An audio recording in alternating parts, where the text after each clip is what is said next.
Today we're gonna check out the battery life of Bayonetta 3 on Nintendo Switch. This is a game where the developers target 60 FPS performance. I'm glad they realized how important 60 FPS is for an action game like Bayonetta. However, this game rarely reaches 60 FPS. The frame rate's pretty unstable, jumping between 40 and 50 most of the time. For cutscenes, it's locked to 30 FPS. And there's also some high intensity Inferno demon fight encounters like this one where it's 30 as well. All of those performance limitations tell me that this game pretty much maxes out the Nintendo Switch hardware.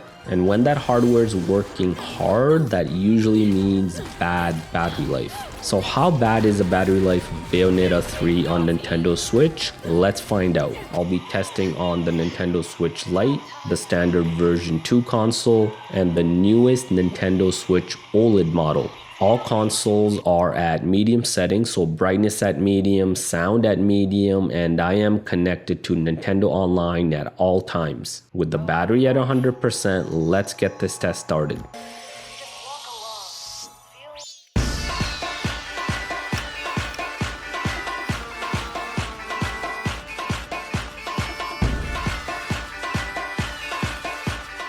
At the 1 hour mark, there's 75% on the LITE, 79% on V2, and 82% on the Switch OLED.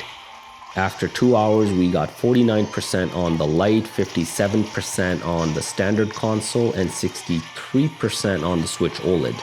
Going on 3 hours now, and there's 23% on the Switch LITE, 34% on version 2, and 43% on the OLED. The Switch LITE got the 1% warning at 3 hours and 51 minutes. And Bayonetta 3 on the Switch LITE powered off at 4 hours and 3 minutes. The version 2 standard console got the 1% warning at 4 hours and 31 minutes.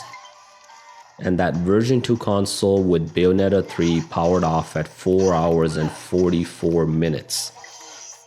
The OLED showed some significant advantage here, still having 5% battery life at the 5 hour mark. OLED got the 1% warning at 5 hours and 11 minutes. And amazingly, Bayonetta 3 lasted a wild 27 minutes after that magic 1% warning on the Switch OLED, powering off at 5 hours and 38 minutes.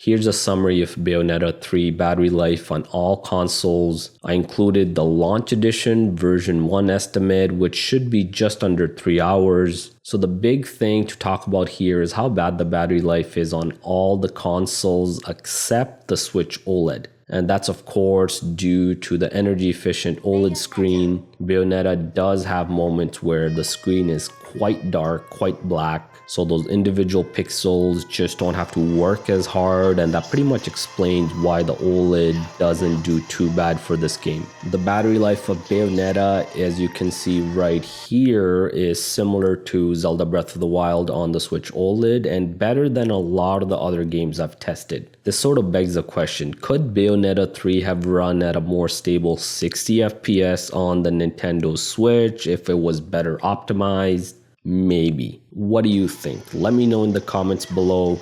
Don't forget to like if you appreciate this type of content and subscribe for notifications on all upcoming Nintendo Switch coverage.